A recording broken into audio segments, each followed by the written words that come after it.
మంచుజల్లు ప్రేక్షకులకు శుభమగ్ను గాక. ఈరోజు మధురమైన ప్రార్థనల గురించి ధ్యానించుకుందాం. బైబిల్లో 221 ప్రార్థనలు ఉన్నాయి.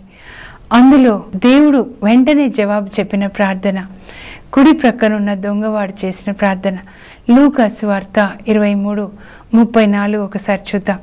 యేసు ప్రభుని సిలువ వేసినప్పుడు ఆయనను హింసించిన వాళ్ళ కొరకు యేసు ప్రభు తండ్రికి ప్రార్థన చేస్తాడు. తండ్రి, వీరేమి చేయుచున్నారో వీరెరుగరు, కనుక వీరిని క్షమించండి అని ఆకాశం వైపు చూసి ప్రార్థన చేసినప్పుడు కుడి ప్రక్కన దొంగవానిలో మార్పు కలుగుతుంది. అప్పుడు ఆ దొంగలో పశ్చాత్తాపం కలిగి పశ్చాత్తాపంతో యేసు వైపు చూసి అంటాడు, యేసు, నీవు నీ రాజ్యంలో ప్రవేశించినప్పుడు నన్ను జ్ఞాపకం చేసుకో. లూకా సువార్త 23:42 ఉంటుంది. అప్పుడు వెంటనే యేసు కుడివైపున్న దొంగవాని వైపు చూసి, నేడే నీవు నాతో కూడా పరలోకంలో ఉంటావు. ఈరోజే, ఇప్పుడే నీ పాపాలు మన్నించబడ్డాయి, నువ్వు పరలోకంలో ఉంటావు. చూడండి, ఒక దొంగవాడు హత్యలు చేసిన నేరస్తుడు ఒక చిన్న ప్రార్థన చేశాడు అంతే. జీవితంలో ఎంతమందిని చంపాడు. ఎందుకంటే నేరస్తులకి, దొంగలకి ఇచ్చేటటువంటి ఆ శిక్ష శిలువ మరణం. ఆ మరణాన్ని ఆయన పొందాడు. కానీ ఒక్కసారి యేసు వైపు చూసి నన్ను జ్ఞాపకం చేసుకో అనగానే యేసు అంటున్నాడు, నేడే నీవు నాతో కూడా పరలోకంలో ఉంటావు. అభయాన్ని ఇచ్చాడు. అంతేకాదు, పరలోకానికి ఆ కుడివైపున్న దొంగని తీసుకొని వెళ్ళి అతనికి నిత్య జీవాన్ని ఇచ్చాడు. అప్పుడు అది చదువుతున్నప్పుడు ఎంత చిన్న ప్రార్థన, ఎంత పెద్ద దీవెన కదా అని నేను ధ్యానిస్తూ, ఇంకా ఈ విధంగా ఎవరైనా ప్రార్థించారా బైబిల్లో అని పరిశుద్ధాత్మదేవుని అడిగి ధ్యానిస్తూ ఉన్నప్పుడు పరిశుద్ధాత్మదేవుడు ఒకదాని తర్వాత ఒకటి నాకు చూపించారు. రాహేల్ని చూపించారు. ఆదికాండం 30:22 ఈ రాహేలు యాకోబు యొక్క భార్య. యాకోబు రాహేల్ని ఎంతగానో ప్రేమించి మరి ఆమె కొరకు తన మేనమామ గొర్రెల్ని 14 సంవత్సరాలు కాస్తాడు.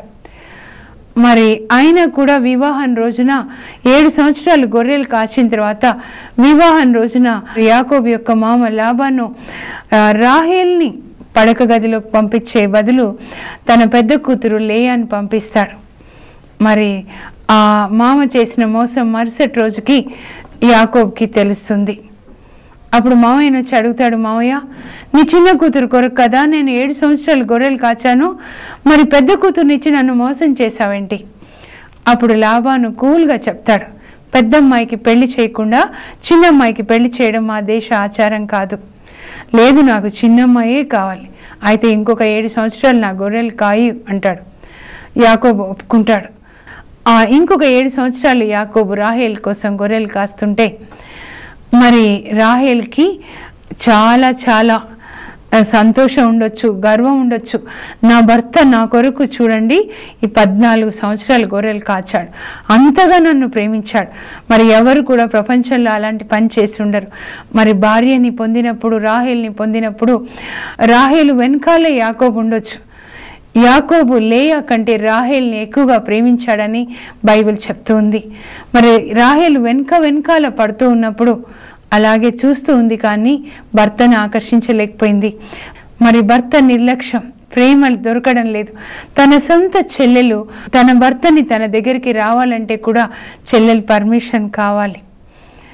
అలా ఉన్నప్పుడు దేవుడు లేయా పరిస్థితిని చూస్తున్నారు. భర్త చే నిరాకరించబడిన స్త్రీ, భర్త ప్రేమని పొందని స్త్రీ కాబట్టి ఆమెని ఓదార్చాలి, ఆమెను దీవించాలి అని, నిరాశలోంచి బయటికి తీసుకొని రావాలి అని లేయా గర్భాన్ని తెరుస్తాడు. అప్పుడు ఆ మొదటి బిడ్డ పుట్టినప్పుడు దేవుడు నా బాధను చూశారు కదా అని రూబేన్ అని పేరు పెట్టుకుంటుందన్నమాట. ఇప్పుడైనా కొడుకు పుట్టాడు కాబట్టి కొడుకు కోసమైనా నా దగ్గరికి వస్తాడని. కానీ అలా కూడా రాలేదు. ఆమెకి 4 కొడుకులు పుడతారు, ఒకరి తర్వాత ఒకరు. మరి రూబేను, షిమ్యోను, లేవి, యూదా. 4వ బిడ్డ పుట్టినప్పుడు అనుకుంటుంది, ఇప్పుడైనా నా భర్త నన్ను ప్రేమిస్తాడు అనుకున్నాను. ఇంత 4 బిడ్డలు పుట్టినా నన్ను ప్రేమించలేదు కాబట్టి ఇంకా నా భర్త కోసం నేను ఎదురు చూడను, కానీ నేను దేవుని స్తుతిస్తాను అనుకుని యూదా అని పేరు పెడుతుంది. యూదా అంటే స్తుతి అని అర్థం అన్నమాట. అప్పుడు రాహేలు కళ్ళలో నిప్పులు పోసుకుందంట. ఏంటి మా అక్కకేమో పిల్లల్ని ఇస్తున్నారు, నాకేమో పిల్లల్ని ఇవ్వట్లేదు, భర్త దగ్గరికి వెళ్ళి పోట్లాడుతుంది అనమాట. అప్పుడు ఆదికాండం 31వ వచనంలో ఉంటుంది, ఆమెకి పిల్లలు పుట్టలేదు, అక్కకి 4 పిల్లలు పుట్టారు, భర్తతో పోట్లాడుతుంది. భర్త అంటాడు, నిన్ను గొడ్రాలు చేసింది నేను కాదు, ఆ దేవుణ్ణి అడుగుని.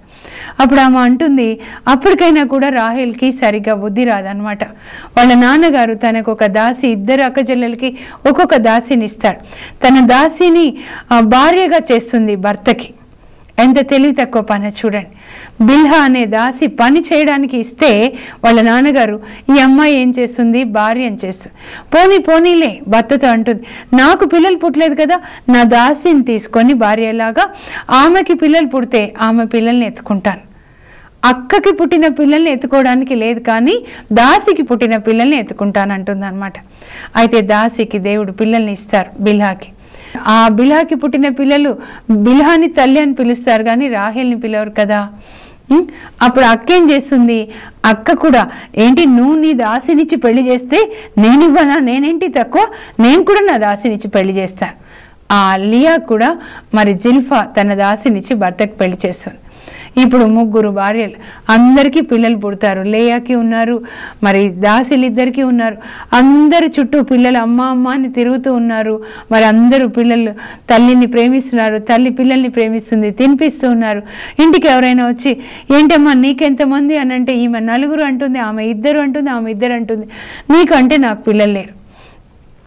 అప్పుడు ఆమెకు అర్థమవుతుంది ఆమె పరిస్థితి ఏంటో. దాసీలకు కూడా పిల్లలు పుట్టారు, కానీ నాకు పిల్లలు లేరు. భర్తని కొంగున పెట్టుకుంటే చాలు, అందం ఉంటే చాలు అనుకుంది. కానీ అప్పుడు దేవుని వైపు తిరుగుతుంది, ప్రభా తగ్గించుకుంటుంది, ప్రభా నన్ను జ్ఞాపకం చేసుకో, ఇంట్లో ఈ అవమానాన్ని నేను భరించలేకపోతున్నాను, నా గర్భం తెరువు, ఒక్కసారి నన్ను పరలోకంలో జ్ఞాపకం చేసుకో. దేవుడు రాహేలు మొరనాలించి ఆమెని జ్ఞాపకం చేసుకొని ఆమెకు ఒక కుమారుణ్ణి ఇచ్చారు అని ఆదికాండం 30:22 వచనం చెప్తుంది. చూడండి, ఒక చిన్న ప్రార్థన. ఆమె గర్విష్ఠిగా ఉండొచ్చు, మరి అక్కని హింసించుండొచ్చు. అలాగే హన్నాని మనం చూసినట్లయితే 1వ సమూయేలు గ్రంథంలో 1వ అధ్యాయంలో 10-11 వచనాలు. హన్నా కూడా అలాగే ప్రార్థన చేస్తుంది, ప్రభువా ఈ దాసురాల్ని జ్ఞాపకం చేసుకో, సైన్యములకు అధిపతి అయిన యెహోవా ఈ దాసురాల్ని జ్ఞాపకం చేసుకో. హన్నా ఎల్కానా అనే వ్యక్తికి భార్యగా ఉంటుంది. ఆమెకి పిల్లలు లేకపోవడం వల్ల ఆయన మళ్ళీ పెళ్లి చేసుకుంటాడు పెనిన్నా అనే స్త్రీని. ఆ పెనిన్నాకి పిల్లలు కలుగుతారు. మరి ఈమె గొడ్రాలుగా ఉండడం వల్ల షిలో దేవాలయానికి వెళ్ళినప్పుడల్లా ఈ పెనిన్నా సవతి హన్నాని ఎగతాళి చేస్తుంది, నువ్వు గొడ్రాలు కాబట్టి నీకు కొంచెమే ప్రసాదం ఇచ్చారని చెప్పి. అప్పుడు ఆమె కన్నీటితో ప్రార్థన చేస్తుంది, ప్రభా నా ఇంట్లో నేను గొడ్రాల్ని అనే పేరు, ఈ బాధ నేను భరించలేకపోతున్నాను, ఈ గొడ్రాలనే అవమానం భరించలేకపోతున్నాను తండ్రి, ఇంట్లో అవమానం, బయటకు వస్తే అవమానం, కాబట్టి ఒక్కసారి నన్ను జ్ఞాపకం చేసుకొని, ఈ దాసురాల్ని జ్ఞాపకం చేసుకొని నా గర్భాన్ని తెరిచి ఒక బిడ్డనిస్తే ఆ బిడ్డ నీ సేవ కొరకు ఈ దేవాలయంలోనే అర్పిస్తాను అని ప్రార్థన చేస్తుంది. హన్నా కన్నీరు మున్నీరుగా ఏడ్చి ప్రార్థన చేసింది, ఉపవాసం చేసి ప్రార్థన చేసింది అని వాక్యం చెప్తున్నారు. ఆ చిన్న ప్రార్థన, నన్ను జ్ఞాపకం చేసుకో. అప్పుడు వాళ్ళు ప్రార్థన చేసి ఇంటికి వెళ్ళిన తర్వాత 1వ సమూయేలు 2వ అధ్యాయంలో 1-2 వచనాలు చూస్తే, వాళ్ళు ఇంటికి వెళ్ళిన తర్వాత దేవుడు హన్నాని జ్ఞాపకం చేసుకుని ఆమె గర్భాన్ని తెరిచి ఒక కుమారుణ్ణి ఇచ్చారు. అప్పుడు ఆ కుమారుడికి సమూయేలు అని పేరు పెడుతుంది. మరి ఆమె మొక్కుకున్నట్టుగా సమూయేలుని షిలో దేవాలయంలో దేవుని సేవకి ఇస్తుంది. బిడ్డ పాలు మర్చిన తర్వాత, అంటే దాదాపు 5-6 సంవత్సరాలు ఉండొచ్చు. అప్పుడు దేవుడికి మనం ఏదైనా ఇస్తే ఆయన ఉంచుకోరు, అప్పులాగా ఆయన తిరిగి ఆమెకి 3 కొడుకులు 2 బిడ్డలు 5గురిని ఆయన ప్రసాదిస్తారు. మరి సమూయేలు దేవుని దయలో పెరుగుతూ మరి ప్రపంచానికి, అంటే చరిత్రలోనే ఆయన మొదటి ప్రవక్త అవుతాడు. గొప్ప పనులు చేశాడు. దావీదు రాజుని ఆయన అభిషేకిస్తాడు. అవి నిజానికి రాజుల గ్రంథాలు. మొదటి గ్రంథం సౌలు రాజు గ్రంథం అనొచ్చు, రెండవది దావీదు రాజు గ్రంథం అనొచ్చు, కానీ వాటిని సమూయేలు గ్రంథాలు అని పిలుస్తున్నారు. ఎందుకంటే ఆయన అభిషేకించిన అభిషేకంతో వాళ్ళు పరిపాలిస్తారు కాబట్టి. అంత గొప్ప ప్రవక్త ఆ చిన్న ప్రార్థనకి జవాబుగా దేవుడు హన్నాకి ఇస్తారు. అలాగే సంసోను ప్రార్థన చేస్తాడు.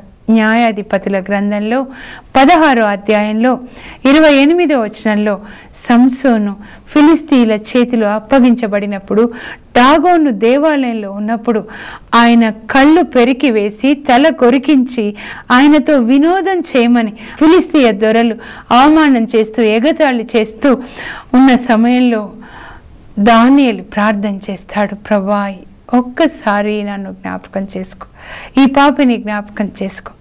చూద్దాం ఏంటి ఈ సంసోను కథ. న్యాయాధిపతుల గ్రంథంలో 13వ అధ్యాయంలో ఈ సంసోను కథ ప్రారంభమవుతుంది. ఇజ్రాయేల్ ప్రజల్ని పరిపాలించిన 12 మంది న్యాయాధిపతుల్లో ఈ సంసోను చివరి న్యాయాధిపతిగా ఉంటాడనమాట. 25 సంవత్సరాలు ఇజ్రాయేల్ ప్రజల్ని ఆయన పరిపాలిస్తాడు. అయితే వాళ్ళ నాన్నగారి పేరు మనోవా. న్యాయాధిపతుల గ్రంథంలో 13వ అధ్యాయంలో 4వ వచనంలో ఒకసారి ఈ మనోవా దంపతులు పొలంలో పనిచేస్తూ ఉన్నప్పుడు సంసోను వాళ్ళ తల్లికి దేవదూత ప్రత్యక్షమై చెప్తారు, ఇదిగో ఇప్పుడు వరకు నువ్వు గొడ్రాలుగా ఉన్నావు, కానీ ఇప్పుడు నువ్వు గర్భం ధరించి కుమారుని కంటావు. ఆ కుమారుడు వ్రతతత్పరుడై ఉంటాడు. ఆ కుమారుని తల మీద మంగలి కత్తి పడకూడదు కనుక వ్రత తత్పరుడై నాజరీయుడు దేవునికి అర్పించబడినవాడు అని పిలువబడతాడు. కాబట్టి ఆ బిడ్డ నీ గర్భంలో పడినప్పటి నుంచి అశుద్ధమైన భోజనం కానీ మద్యమును కానీ ఘాటైన ద్రాక్ష సారాయం కానీ నువ్వు తాగకూడదు, తినకూడదు. ఏది అశుద్ధమో దేవుని దృష్టిలో అది నువ్వు తాగకూడదు, నువ్వు తినకూడదు అని చెప్తాడు. అప్పుడు ఆమె దూత వెళ్ళిపోయిన తర్వాత భర్త దగ్గరికి వచ్చి అడుగుతుంది, నాతో ఒక దేవదూత ఇలా మాట్లాడాడు అని. అప్పుడు భర్త ప్రార్థన చేస్తాడు, అయ్యా నా భార్యతో మాట్లాడిన వ్యక్తి నాకు కూడా ఒకసారి కనపడితే దేవా మరి నా బిడ్డను ఎట్లా పెంచాలో మాకు చెప్తే బాగుంటుంది, చెప్పరా అని ప్రార్థన చేస్తాడు. అప్పుడు దూత ఇంకొక రెండవసారి కనబడతాడు. అదిగో అప్పుడు వచ్చిన ఆ దివ్య పురుషుడు మళ్ళీ వచ్చాడు, నువ్వు తొందరగా రావా, ఎలా పెంచాలో ఏంటో అడుగు. అప్పుడు ఆయన అడుగుతాడు, బిడ్డ పుడితే ఎలా పెంచాలి, మరి మేము కూడా ఎలా జీవించాలి. అప్పుడు ఈమె మీకు పుట్టబోయే బిడ్డ వ్రత తత్పరుడై ఉంటాడు కనుక ఈమె ఘాటైనది ఏది కూడా సేవించకూడదు, అశుద్ధమైనది తినకూడదు అంటే ఆమె అలాంటి అలవాటు కలిగి ఉండవచ్చు అన్నమాట. అందువల్ల దూత 2 సార్లు మరి సంసోను తల్లిని హెచ్చరిస్తూ ఉన్నాడు. ఘాటైన మద్యాన్ని సేవించే అలవాటు ఆమెకి ఉండి ఉండవచ్చు అన్నమాట. ఆ తర్వాత దేవుడు చెప్పినట్లుగానే మరి మనోవా భార్య గర్భాన్ని తెరుస్తాడు. మరి సంసోను పుడతాడు. సంసోను పుట్టిన తర్వాత మనకి ఎలా పెంచాడు అనేది తెలియట్లేదు, కానీ వాళ్ళ తల్లిదండ్రులు ఆ అబ్బాయిని దైవ భీతిలో పెంచినట్లుగా మనకి తోచడం లేదు. నీవు వ్రత తత్పరుడై ఉంటావు, మంగలి కత్తి పడకూడదు, దేవునికి అర్పించబడిన బిడ్డ అని తల్లిదండ్రులు మరి కుమారునితో చెప్పినట్లు కనబడరు. ఆ కుమారుడు పెద్దగా అవుతూ ఉంటాడు. దేవుని యొక్క ప్రణాళిక సంసోన్ విషయంలో ఏంటంటే ఈ ఫిలిస్తీన్లు ఇజ్రాయేల్ ప్రజల్ని చాలా చాలా బాధ పెడతారు. అందువల్ల ఆ ఫిలిస్తీన్లకు ఒక గుణపాఠం చెప్పాలి అని చెప్పి ఒక బలమైన వ్యక్తి ద్వారా నేను ఈ పని చేయాలని సంసోనికి చాలా బలాన్ని ఇచ్చి మరి దేవుడు సంసోన్ని అభిషేకిస్తారు. ఎంత బలం అంటే సంసోను పెద్దగా అయిపోయిన తర్వాత ఆయన ఫిలిస్తీన్ల పట్టణమైన తిమ్నాత్ వెళ్తున్నప్పుడు దారిలో ఒక సింహం ఆయనకు ఎదురొస్తుంది. అప్పుడు దేవుని యొక్క ఆత్మ అతన్ని ఆవేశించగా ఆయన సింహం దగ్గరికి వెళ్ళి సింహాన్ని ఒక మేక పిల్లని చీల్చేసినట్టుగా చీల్చేస్తాడు. న్యాయాధిపతులు 14:6లో మనం చూస్తూ ఉన్నాం. అంత బలం. Samson was the strongest man ever lived on the earth. భూమి మీద నివసించిన అందరిలోకి బలవంతుడు. కానీ దేవుడిచ్చిన ఆ బలాన్ని, అభిషేకాన్ని దేవుని మహిమ కొరకు దేవుని పని చేయడానికి వాడకుండా తన శరీర వాంఛలు తీర్చుకోవడానికి వాడాడనమాట. అలా మరి సింహాన్ని ఆయన చంపుతాడు. ఆ తర్వాత ఆయన కన్నులు ఫిలిస్తీన్ల అమ్మాయి మీద పడతాయి. ఆ అమ్మాయిని పెళ్లి చేసుకుంటాడు. తన భార్యని మరి వాళ్ళ మామగారు తోడు పెళ్లి కొడుకు ఇచ్చి పెళ్లి చేస్తే కోపం వచ్చేసి సంసోను 300 నక్కలు తోకలు కట్టేసి 2 వాటి మధ్యలో ఆ తోకల మధ్యలో కొరువుని పెట్టి మరి ఫిలిస్తీన్ల పంట పొలాలన్నీ తగలబెడతాడు. అందువల్ల ఆ ఫిలిస్తీన్లు సంసోను భార్యని వాళ్ళ కుటుంబాన్ని కాల్చి చంపేస్తారు. గాజా పట్టణానికి వెళ్తాడు. దేవుడు ప్రతి చోట ఆయనను కాపాడుతున్నారు. గాజా పట్టణానికి ఒక వేశ్య ఇంటికి వెళ్తాడు. దైవ సేవకుడు మరి నాజరీయ వ్రతాన్ని ఆచరించేవాళ్ళు ఈ నియమాలు పాటించాలని సంఖ్యాకాండం 6వ అధ్యాయంలో 1వ వచనం నుంచి 6వ వచనం వరకు ఉంటుంది. వాళ్ళు చనిపోయిన దాన్ని ఏది ముట్టుకోకూడదు, శవాన్ని తాకకూడదు, అపవిత్రమైనవి వాళ్ళు తాకకూడదు, పరిశుద్ధంగా ఉండాలి, దేవునికి అర్పించబడిన బిడ్డలు. ఇంత పరిశుద్ధుడైన సంసోను దేవుడు అంత బలాన్నిచ్చి శత్రువుల నుంచి కాపాడినా కూడా దేవునికి వందనాలు చెప్పడానికి బదులుగా ఆయన శరీర కోరికలు తీర్చుకోవడానికి గాజా పట్టణానికి ఒక వేశ్య దగ్గరికి వెళ్తాడు. న్యాయాధిపతుల గ్రంథం 16వ అధ్యాయంలో 1వ వచనం నుంచి 4 వరకు చూస్తే ఆయన గాజా పట్టణంలో ఒక రాత్రి ఒక వేశ్య ఇంట్లో ఉన్నాడని తెలియగానే ఫిలిస్తీన్లు గాజా పట్టణం చుట్టూ మూకుతారు. గాజా పట్టణం గేట్స్ మూసేసి తెల్లవారి ఎలాగైనా సంసోన్ని ఈసారి పట్టుకోవాల్సిందే అని గేటు దగ్గర వాళ్ళు నిద్రపోతూ ఉంటారు. పాపం దేవుడు పరలోకం నుంచి చూస్తాడు. సంసోను ఒక వేశ్య దగ్గర ఉన్నాడు. అప్పుడు సంసోన్ నిద్రపోతున్నప్పుడు సంసోన్ని పరిశుద్ధాత్మ దేవుడు లేపుతారు, లేనాయనా తొందరగా ఇక్కడి నుంచి తప్పించుకో, ఎందుకంటే నీ కొరకు ఈ పట్టణం చుట్టూ శత్రువులు కాచుకొని ఉన్నారు. ఆ సంసోను నిద్ర లేచి మరి గేటు దగ్గరికి రాగానే మూసేసి ఉంటుంది, చాలా బలమైన గేట్. అప్పుడు దేవుని యొక్క ఆత్మ ఆయన మీదకి రాగానే చిన్నవి పట్టుకున్నట్టుగా ఆ 2 ద్వారాలని ఇలా ఎత్తుకొని పట్టుకొని కొండ మీదకి వెళ్ళి లేయి పట్టణంకి వెళ్ళి ఆ కొండ మీద ఆ ద్వారాలని పడేస్తాడు. ఆ తర్వాత అక్కడి నుంచి దేవుడు ఆయనని కాపాడారు. ఈ గాజా పట్టణంలో వేశ్య ఇంట్లో ఉన్నప్పుడు కాపాడారు. మరి ఇంతమంది శత్రువుల నుంచి ఇన్నిసార్లు కాపాడారు. ఒక్కసారి కూడా దేవ వందనాలని చెప్పట్లేదు. ప్రభా నాకు ఈ బలాన్ని ఎందుకు ఇచ్చావు, నేనేం చేయాలి, నీ చిత్తం ఏంటి అని దేవుణ్ణి ప్రార్థించట్లేదు. ఆయన జీవితంలో ప్రార్థన లేదు. ఒక్కసారి దాహం అయినప్పుడు ప్రార్థిస్తాడు, ఇంకోసారి చివరిగా ప్రార్థిస్తాడు. అది మనం చూద్దాం. ఇప్పుడు ఏం చేస్తున్నాడంటే సంసోను సోరేకు అనే లోయలోనికి వెళ్తూ ఉన్నాడు. అక్కడ డెలీలా అనే ఒక వనితని చూసి ఆమెను వలచెను అని ఉంటుంది. ఇక్కడ వాక్యం చూడండి, సోరేకు అనే లోయలో డెలీలాను చూసి ఆమె దగ్గరికి వెళ్తున్నాడు. అంటే ఆ స్త్రీ అక్కడ ఒక లోయలాగా ఉందన్నమాట. స్త్రీ దగ్గరికి వెళ్ళడం అంటే లోయలోనికి వెళ్ళడమే. సామెతల గ్రంథంలో మరి ఒక చోట వాక్యం చెప్తున్నారు ఏంటంటే కులట లోతైన గోయి వంటిది, బయటికెక్కి రాలేని బావి వంటిది అని. ఒక దైవ సేవకుడు కానీ ఒక పురుషుడు కానీ ఇలా స్త్రీల వెనకాల వెళ్తే ఆ స్త్రీ ఎలాంటి స్త్రీ అంటే బయటికి మళ్ళీ రాలేని బావి లాంటిది అని చెప్తున్నారు అనమాట. ఆమె దగ్గరికి వెళ్తాడు, ఆ డెలీలా ఒడిలో పడుకుంటాడు. ఆమె ఆయనని లాలిస్తూ ఉంటుంది. ఒక దైవ సేవకుడు, అభిషిక్తుడు, నాజరీయుడు, మంగళి కత్తి తల మీద పడని నాజరీయుడు తన అభిషేకాన్ని ఒక స్త్రీ ఒడిలో వ్యర్థం చేస్తూ ఉన్నాడు. ఆమె సంసోన్ని లాలించి, సంసోను నీ బలానికి రహస్యం ఏంటో చెప్పవా అని అడుగుతుంది. ఎందుకంటే ఫిలిస్తీయుల దొరలు, ఫిలిస్తీయ నాయకులు సంసోన్ని చంపాలని కక్ష పట్టుకొని ఎక్కడికెక్కడ వెళ్తున్నాడు అని ఆయన యొక్క నడవడిక ఎక్కడ వెళ్తున్నాడు అనేది ఆయన మార్గాల్ని చూస్తున్నారు.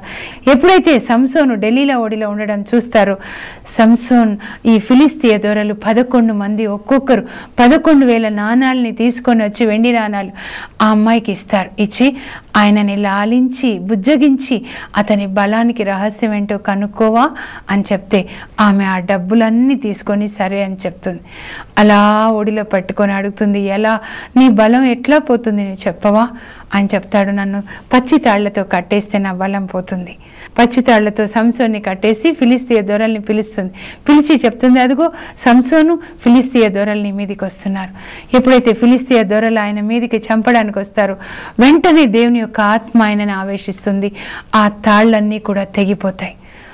అప్పుడు ఆయనకి జ్ఞానం రాలేదు. దేవుడు నన్ను ఇప్పుడు కాపాడారు, ఈమె ఇలాంటి స్త్రీ నన్ను పట్టించే స్త్రీ అని ఆయనకి జ్ఞానం రాలేదు. మళ్ళీ ఆమె దగ్గరికి వెళ్తున్నాడు, ఆమె ఒడిలో పడుకున్నాడు. ఎట్లా నీ బలం పోతుంది? నా జడలు ఉన్నాయి కదా, 7 జడలు, అన్ని వెంట్రుకలు అనమాట. సంసోనికి మంగళి కత్తి పడలేదు కదా, కాబట్టి ఆయనకి ఎంత వెంట్రుకలు అంటే ఆయన వెంట్రుకలు తలని 7 జడలు వేయాల్సి వస్తుంది అనమాట. అన్ని వెంట్రుకలు ఉంటాయి.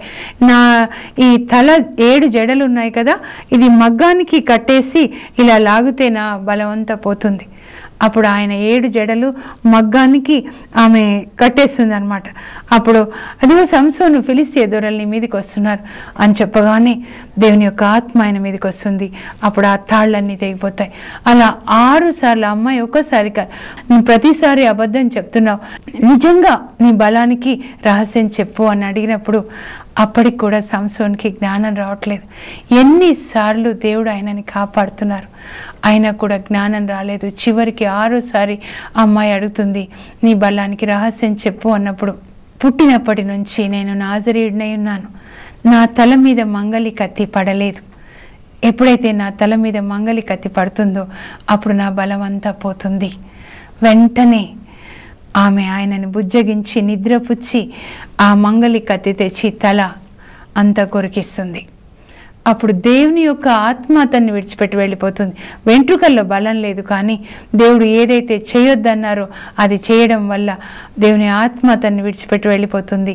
అప్పుడు ఫిలిస్తీన్ల దొరలు వచ్చి వాళ్ళని పిలుస్తుంది ఆమె, ఇదిగో సంసోను ఫిలిస్తీయ దొరల్ని మీదకి వస్తున్నారంటే ఎప్పట్లాగా ఇలా వీరులాగా లేవబోతాడు, కానీ దేవుని ఆత్మ ఆయనను విడిచి వెళ్ళిందని తెలియక ఆయనకి తెలియదు. అప్పుడు ఫిలిస్తీన్లు ఆయనను బంధించి కళ్ళు కొరికిస్తారు, కళ్ళు పెరికివేస్తారు. ఈ కళ్ళతో ఎంతమంది స్త్రీలను చూసావు? కళ్ళు పెరికివేసి తల కొరికించి నూనె గానుగ ఎద్దులు తిప్పే గానుగ ఎద్దుల్ని తీసేసి జీవితాంతం ఆయనతో నూనె గానుగని తిప్పిస్తారు. అప్పుడు ఆయనకి గుర్తొస్తుంది, నూనె గానుగ ఎన్ని సంవత్సరాలు, జీవితాంతం అంటే 60 సంవత్సరాలు తిప్పి ఉంటాడు. ఈ స్త్రీ దగ్గరికి 6 సార్లు వచ్చాడో లేదో, కానీ 60 సంవత్సరాలు నూనె గానుగ తిప్పుతుంటే ఆయనకి జ్ఞాపకం వస్తుంది, ప్రభా నువ్వు నాకు ఎంత అభిషేకాన్ని ఇచ్చావు, నేను నీ పని చేయాలని నా మీద ఎంతో విశ్వాసాన్ని పెట్టావు, కానీ స్త్రీల వెనకాల వెళ్ళి నీ అభిషేకాన్ని వ్యర్థం చేశానని ఏడుస్తాడు. అలా ఉన్నప్పుడు ఒకసారి ఫిలిస్తీన్లు పండుగ వస్తుంది. దాగోను దేవాలయంలో 3000 ఫిలిస్తీయ దొరలు పండుగ చేసుకుంటూ సేవకులతో చెప్తారు, ఇదిగో ఆ సంసోను ఉన్నాడే గుడ్డివాడు, ఆ గుడ్డివాడిని పిలిపించి మాకు కొంచెం ఫీట్స్, సర్కస్ ఫీట్స్ చేయించండి, వినోదం చేయించండి, పండుగ రోజు కదా అని. అప్పుడు గానుగ తిప్పుతున్న సంసోన్ని తీసుకొని వచ్చి డాగోన్ దేవాలయంలో ఫిలిస్తీయ దొరలందరూ కూర్చుని, సంసోను గుడ్డివాడ మా కోసం వినోదం చేస్తావా? వినోదం చేస్తాడు. దేవుని యొక్క అభిషిక్తుడు ఈ ఫిలిస్తీన్ల ముందు, సున్నతి సంస్కారం లేని వాళ్ళ ముందు ఆ ఫీట్స్ అన్నీ చేసి అలసిపోయి ఒక గోడకు ఆనుకొని ఒక అబ్బాయిని అడుగుతాడు, ఈ దేవాలయానికి మూల స్తంభాలు చూపించు. అప్పుడు ఆ అబ్బాయి ఇవి 2 మూల స్తంభాలని చూపిస్తాడు. నేను వాటికి ఆనుకుంటాను. ఆనుకొని అప్పుడు దేవుణ్ణి అడుగుతాడు, ప్రభువా నన్ను జ్ఞాపకం చేసుకో, ఈ పాపి, నేను ఎప్పుడూ నీ చిత్తం చేయలేదు, అయినా కూడా నన్ను జ్ఞాపకం చేసుకో. అప్పుడు ఆయన తల వెంట్రుకలు పెరుగుతూ ఉన్నాయి. అంటే దేవునితో మళ్ళీ సంబంధాన్ని పెట్టుకుంటున్నాడు. దేవుడు పరలోకం నుంచి ఫిలిస్తీన్ల మధ్యలో అవమానకరంగా కన్నులు పెరికివేసి తల కొరికించి అవమానకరంగా ఉన్న తన కుమారుని జ్ఞాపకం చేసుకొని ఆయన హృదయం కరుగుతుంది. మళ్ళీ దేవుడు తన ఆత్మని బలంగా సంసోను మీదకి పంపించగా సంసోను 2 మూల స్తంభాల మీద చేయి పెట్టి ఆ మూల స్తంభాలని మోదగా దేవాలయం కూలిపోయి అక్కడ ఉన్న ఫిలిస్తీయ దొరలందరూ 3000 మంది చనిపోతారు. ఆయన జీవితకాలంలో కంటే చనిపోతూ ఎక్కువ మందిని చంపుతాడు. దేవుడు ఆయన ప్రార్థనని జ్ఞాపకం చేసుకొని ఆయనని కరుణిస్తాడు. అయితే ఫిలిస్తీన్లతో పాటు సంసోన్ కూడా మరణిస్తాడు. అయినా కూడా అంత పాపి ఒక్కసారి జ్ఞాపకం చేసుకో అన్నప్పుడు దేవుడు జ్ఞాపకం చేసుకొని సంసోనికి తిరిగి ఆత్మని ప్రసాదిస్తాడు. కాబట్టి మీరున్న పరిస్థితి ఏదైనా ఉండొచ్చు. భర్త నన్ను విడిచిపెట్టాడు, నా పిల్లలు ఎక్కడో ఉన్నారు, నేను అనారోగ్యంగా ఉన్నాను, అప్పు బాధల్లో ఉన్నాను. ఒక్కసారి అడగండి, ప్రభువా నన్ను జ్ఞాపకం చేసుకో, నా బిడ్డల్ని జ్ఞాపకం చేసుకో, నా భర్తని జ్ఞాపకం చేసుకో. పరలోకం నుంచి ప్రభు జ్ఞాపకం చేసుకొని మనకి వెంటనే సహాయాన్ని అందిస్తాడు. నిరాశ పడకండి. ప్రార్థన చేసుకుందాం. పరలోకపు మా తండ్రి, మీ పరిశుద్ధ నామమునకు సదా కీర్తి మహిమ ఆరాధన కలుగును గాక. మీరు ఎలాగైతే మరి కుడి ప్రక్కనున్న దొంగవాన్ని జ్ఞాపకం చేసుకున్నారో యేసయ్య, ఇప్పుడు నాతో పాటు ప్రార్థనలో ఏకీభవిస్తున్న బిడ్డలందరినీ జ్ఞాపకం చేసుకోండి. వాళ్ళు దేని కొరకు కన్నీరు కారుస్తున్నారో వాళ్ళ కన్నీటికి జవాబు దయచేయండి ప్రభా. రాహేల్ని జ్ఞాపకం చేసుకుని ఆమె గర్భాన్ని తెరిచారు, పండులాంటి బిడ్డనిచ్చారు. అలాగే సంసోన్ని జ్ఞాపకం చేసుకున్నారు, పాపంలో పడిపోయిన సంసోన్ని జ్ఞాపకం చేసుకున్నారు. ప్రభా, ఎవరెవరు దారి తప్పి పాపంలో పడిపోయి ఉన్నారు తండ్రి ఒక్కసారి జ్ఞాపకం చేసుకోండి.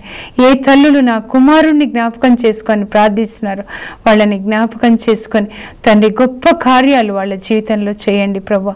అడగండి ఇవ్వబడును అని చెప్పిన యేసయ్య, ఈ బిడ్డలు కన్నీటితో ఏదైతే అడుగుతున్నారో అది దానికి మీరు జవాబు దయచేసి వాళ్ళ ప్రార్థన ఆలకించమని యేసు నామములో అడుగుతున్నాను తండ్రి, ఆమేన్.